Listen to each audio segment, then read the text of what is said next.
Bên này em một tí cho thấy một say chư đấy say ở đó nha. Đây.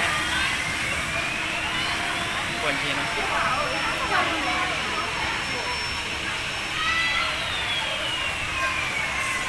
cái này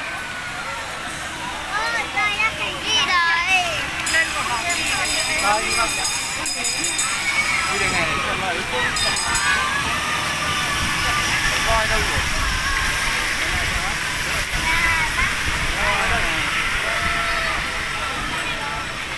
Chơi ở trong nước kìa.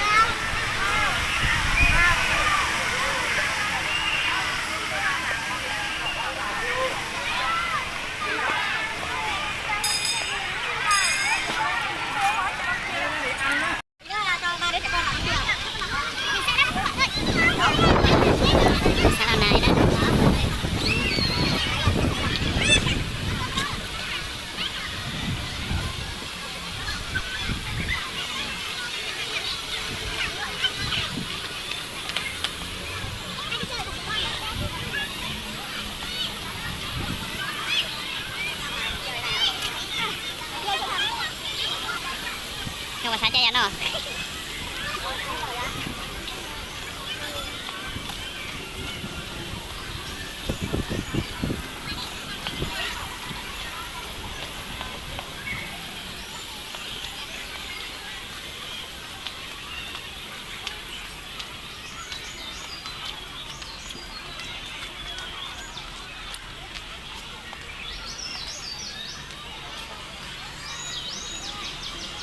chỉ tem một chỗ nào nè.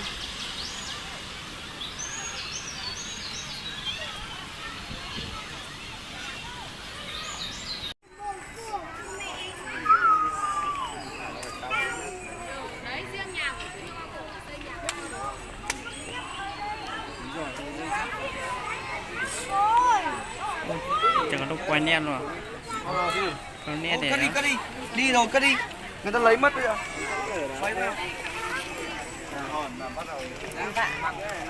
Cái này trông đánh đi. Gì đấy?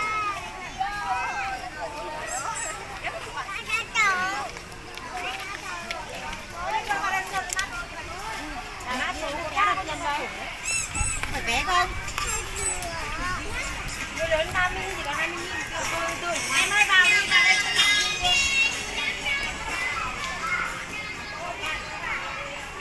Ôi giời.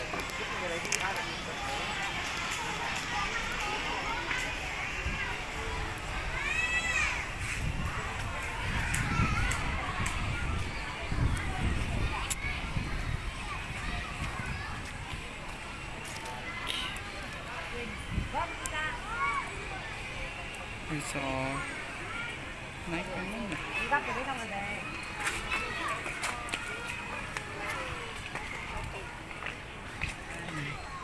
Cấu hương.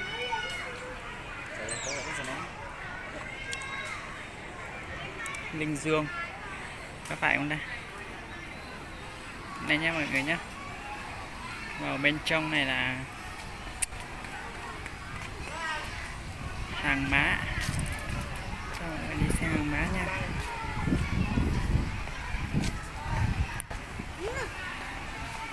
Trời sắp mưa rồi.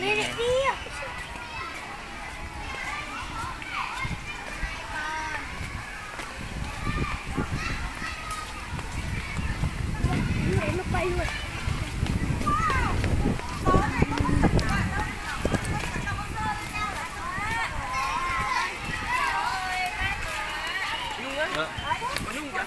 Nhung đâu vậy? Hả? Ôi ơi, em thử nè.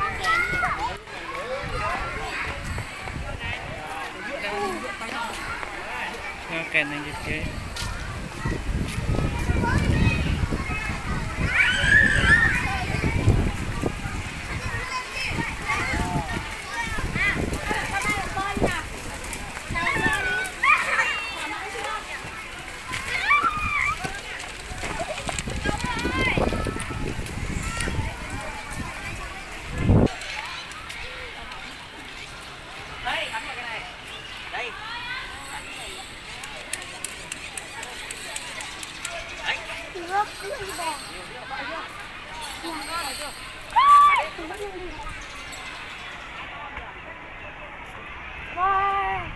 Coi nó cái gì đúng gì. Nha. Xuống đi.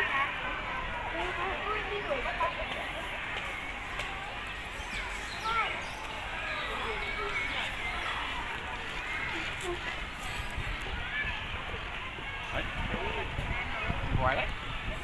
Ai chơi á? nó phủ sơ cho nó Đúng đưa đấy chứ. quay mát thật.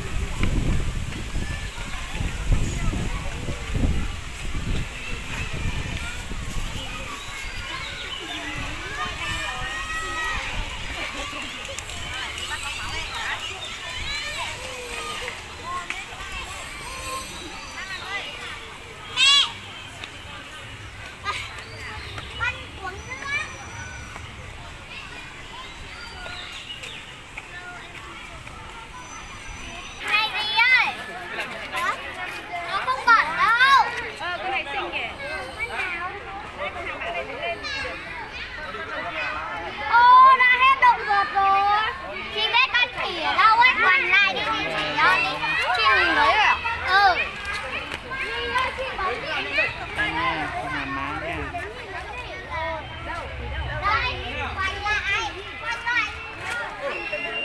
Trên này là ở đâu? Trên này là con gì?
Cẩn thận đi nó phải.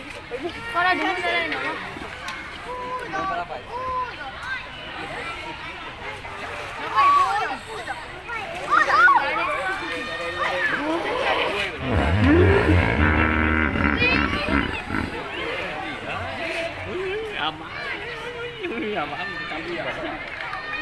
Thấy chưa? Đây này. Thấy chưa? Thấy chưa?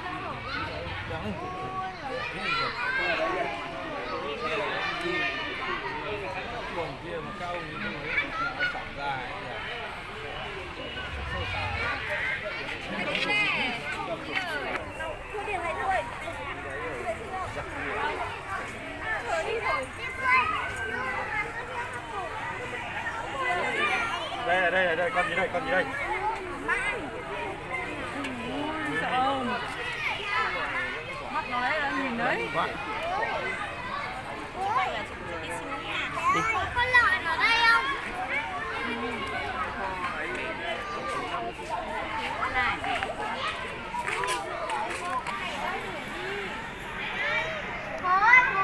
Đây nha mọi người nha.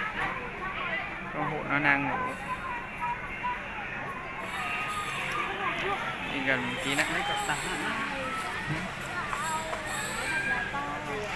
Ôi sợ. Ngoan lành. Bắn được cái này. Ừ. Con này nhỏ mà. Đây run quá. Thôi đi.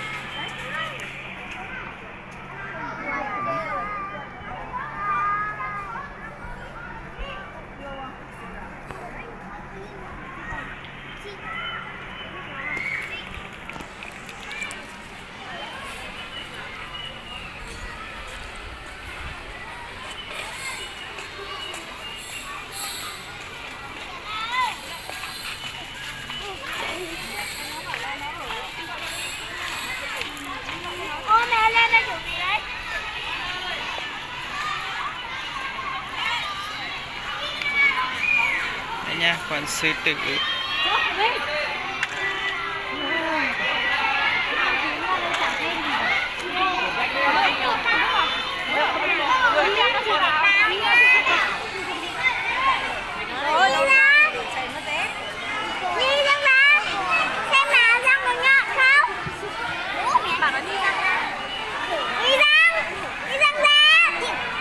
Nó có hiểu đâu. Không hiểu. Thôi. Rồi. Có đi. Rồi.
Cho mày kìa vậy.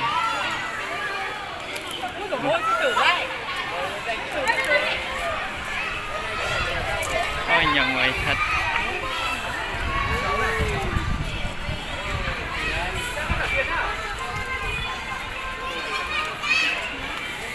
Ôi con này sắp chết rồi. Gai của bò.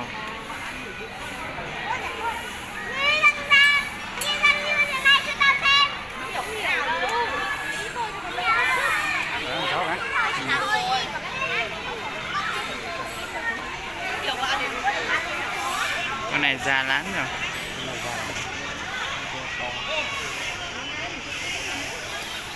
Đi. Ôi người ta hạnh phúc hết.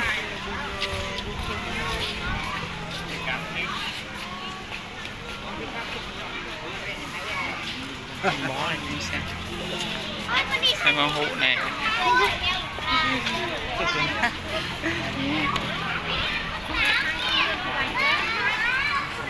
Dạ.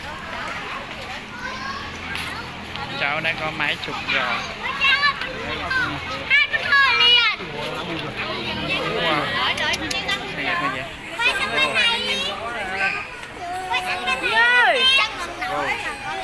Kìa con nè nữa liếm mặt mày kìa. Không nè liếm mặt kìa. Không ngoan là sao bố không bế cho đi chơi nữa.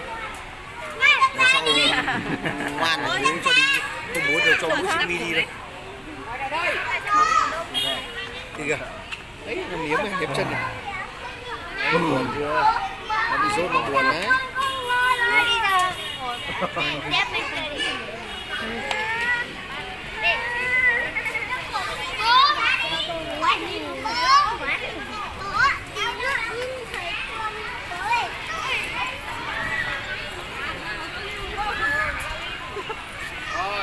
Wow.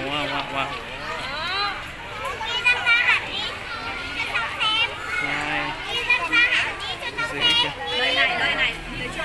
Nhìn răng chưa?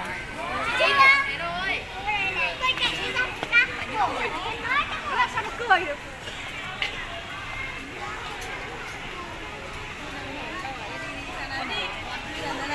Ra theo con gấu.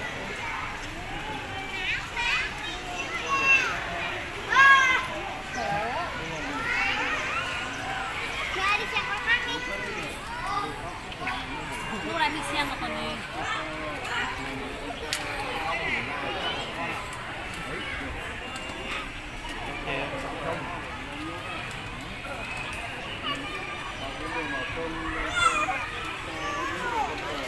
Đây ra đây nhìn này. Đấy, nó là hổ. Đây nó là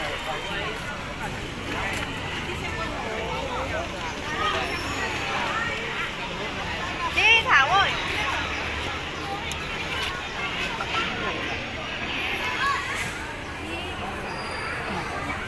Đi.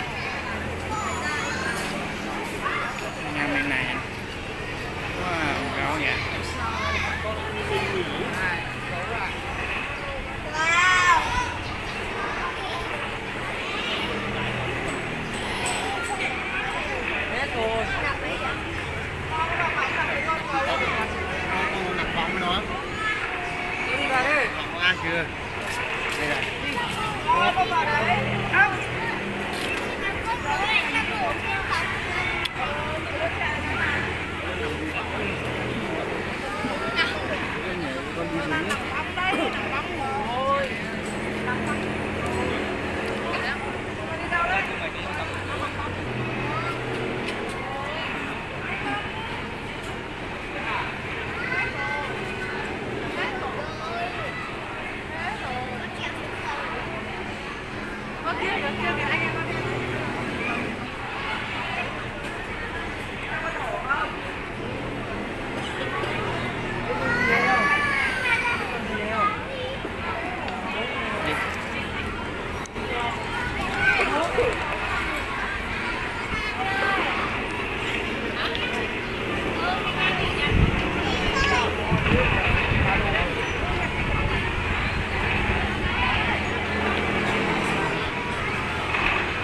าวนี่เหงือกครับ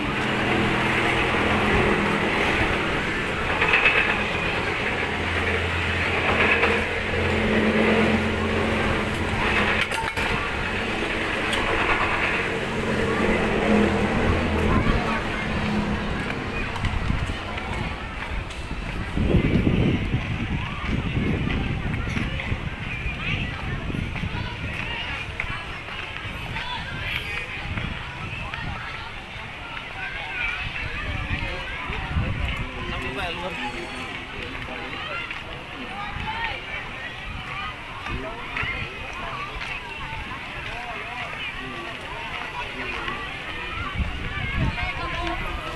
Chụp ảnh đó, chụp ảnh đó.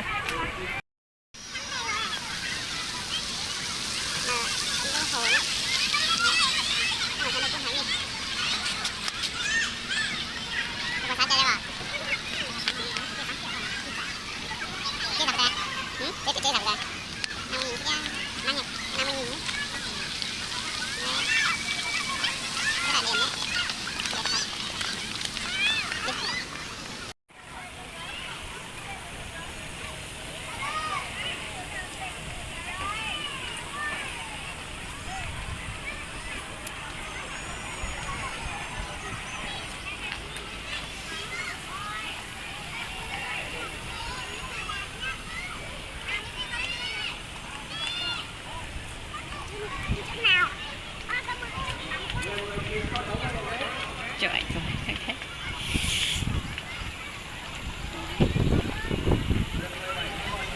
To cả mọi người.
Này chế chứ.